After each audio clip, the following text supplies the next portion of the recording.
Ang nakakakilabot at makatindig balahibong mga hula ni Rudy Baldwin tungkol sa Pilipinas at sa mga mangyayari sa buong mundo ngayong taong 2026.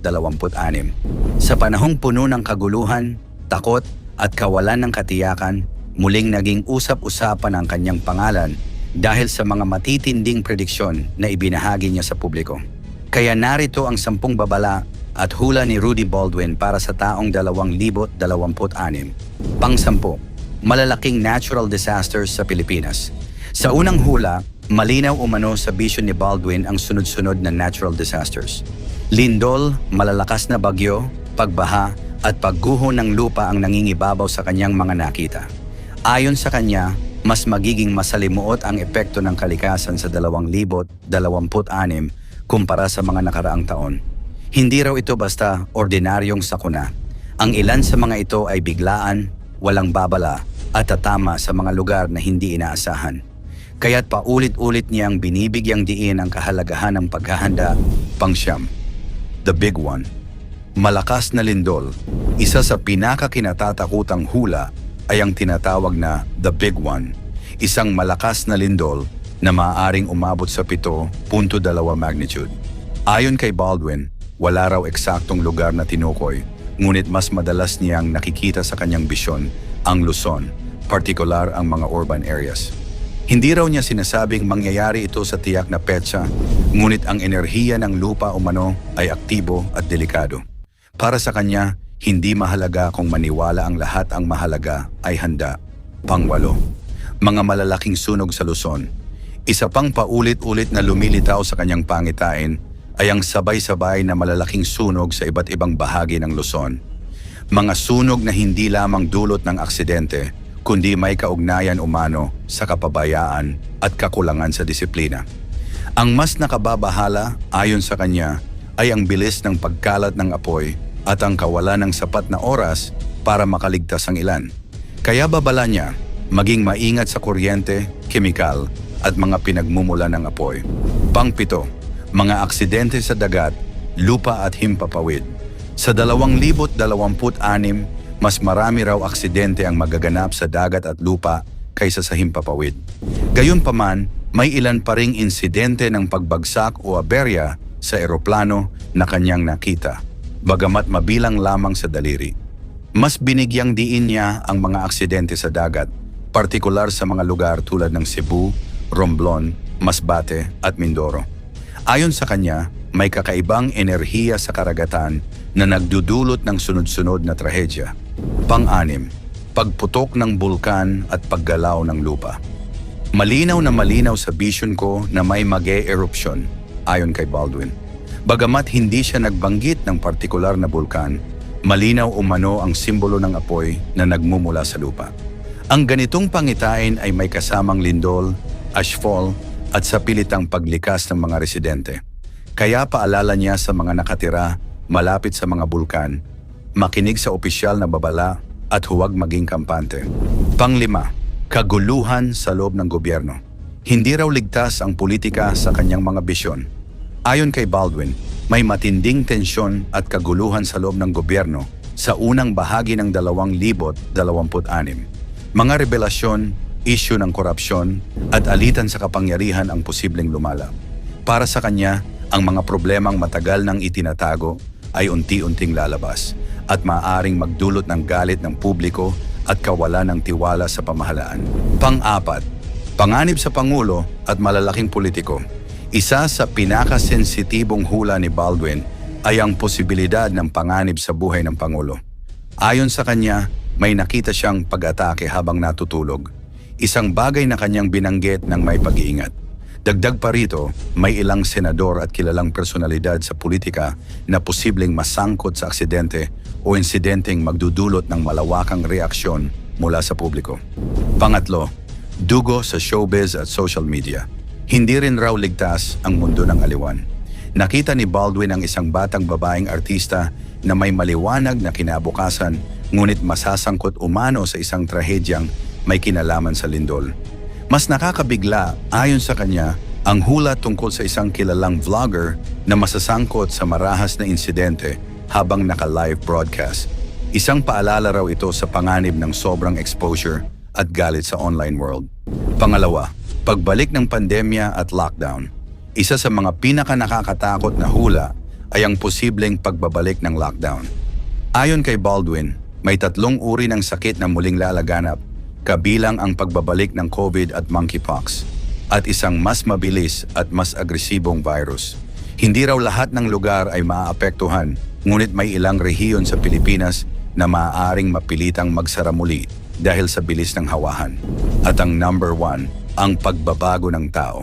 Sa kabila ng lahat ng pangamba, may isang malinaw na mensahe si Rudy Baldwin.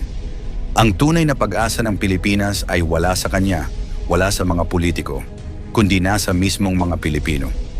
Ayon sa kanya, kung nais ng pagbabago, dapat magsimula sa tamang desisyon, disiplina, pananampalataya, at malasakit sa kapwa. Mangyari man o hindi ang mga hulang ito, huwag na huwag tayong maniniwala o magtiwala sa mga manghuhula o psychic, sapagkat malinaw na mababasa sa Biblia na ito ay ipinagbabawal at masama.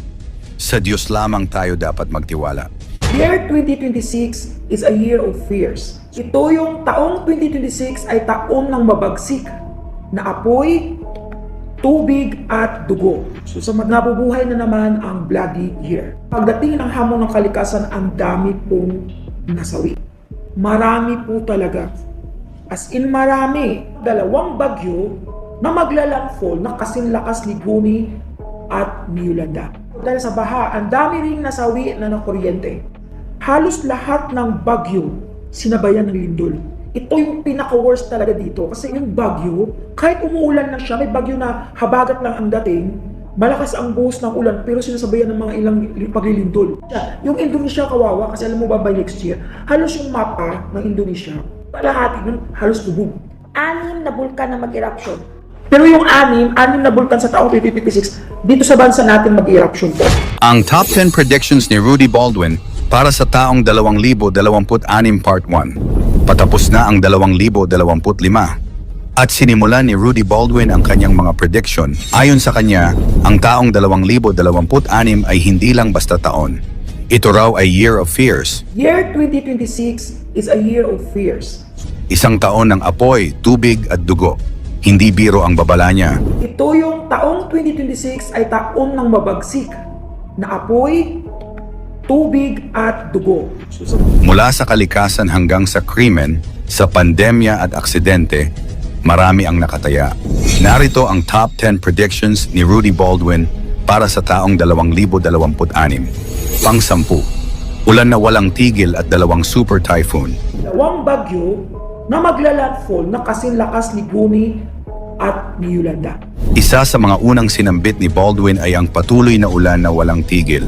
Sa kanyang vision, hindi katulad ng mabagsik na bagyo na biglang lilipas. Ang taong 2026 ay may ulan na hindi tumitigil, na umaabot ng ilang araw, na kasama ang mahinang hangin.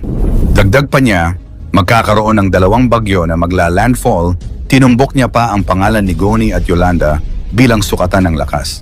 Kahit hindi ganoon karami gaya ng sa taong 2025, sinabi niyang it ay mas matagal at nakamamatay dahil sa dami ng ulan. Pang-9, baha at kuryente, delikadong kombinasyon. Dahil sa baha, ang dami ring nasawi na kuryente. Sinabi rin niya na sa taong 2026, baha ay hindi lang kalamidad. Ito ay panakot dahil maraming mamamatay dahil sa kuryente.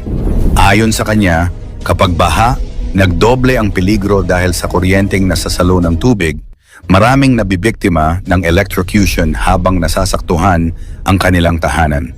Inihimok niya ang lahat na ayusin ang drainage system, ibaba ang linya ng kuryente sa tubig-prone areas, at huwag balewalain ang anumang patak ng ulan. Pang-8, lindol kasabay ng ulan. Halos lahat ng bagyo sinabayan ng lindol. Ito yung pinaka-worst talaga dito kasi inuulit-ulit yung vision ko, inintindi ko siya na mabuti.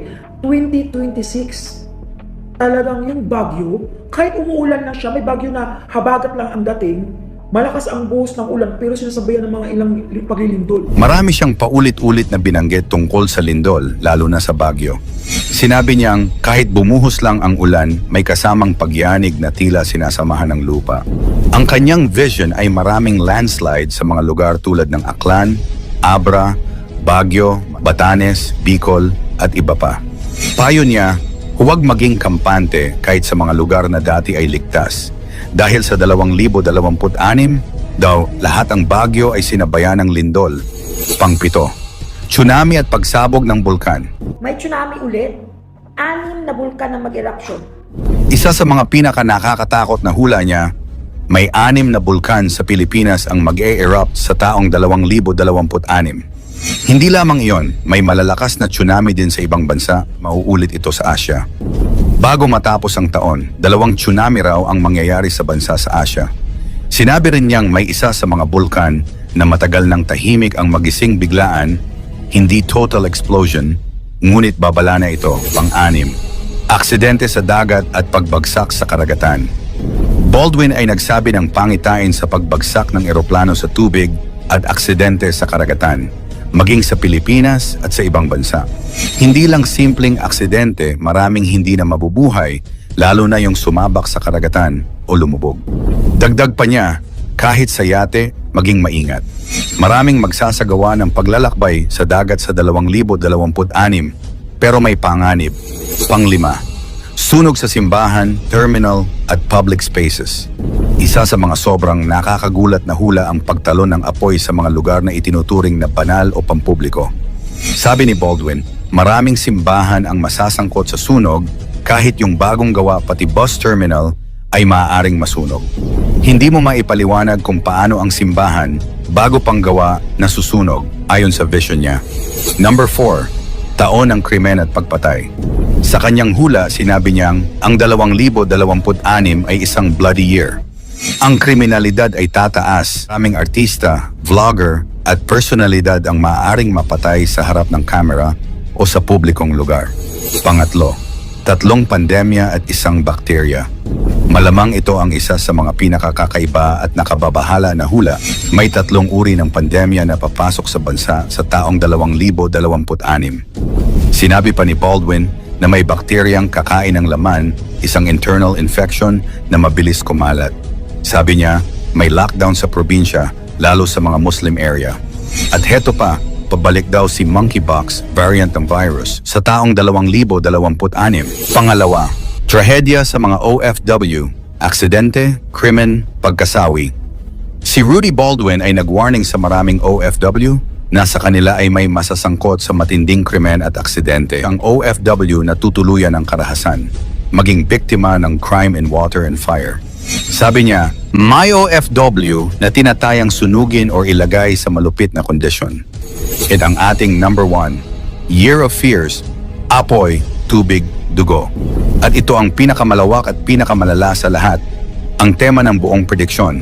Taong 2026 bilang Year of Fears, sinabi niya na 3 elemento ang susubok sa sangkatauhan. Apoy, tubig, at dugo sa bayang pag-atake. Kalamidad, sunog, baha, epidemya, krimen. Sabi niya, mabagsik na apoy, tubig at dugo, hindi ito simpleng prediksyon, kundi babala para maghanda ang bawat Pilipino. Mangyari man o hindi ang mga hula, sa Diyos tayo dapat magtiwala, hindi sa mga manghuhula. Ikaw alin sa 10 prediction ni Rudy Baldwin ang pinaka nakakatakot o siguradong magaganap? I-komento mo sa ibaba, i-like ang video, i-share mo sa iba, at huwag kalimutang mag-subscribe. Maraming salamat at God bless.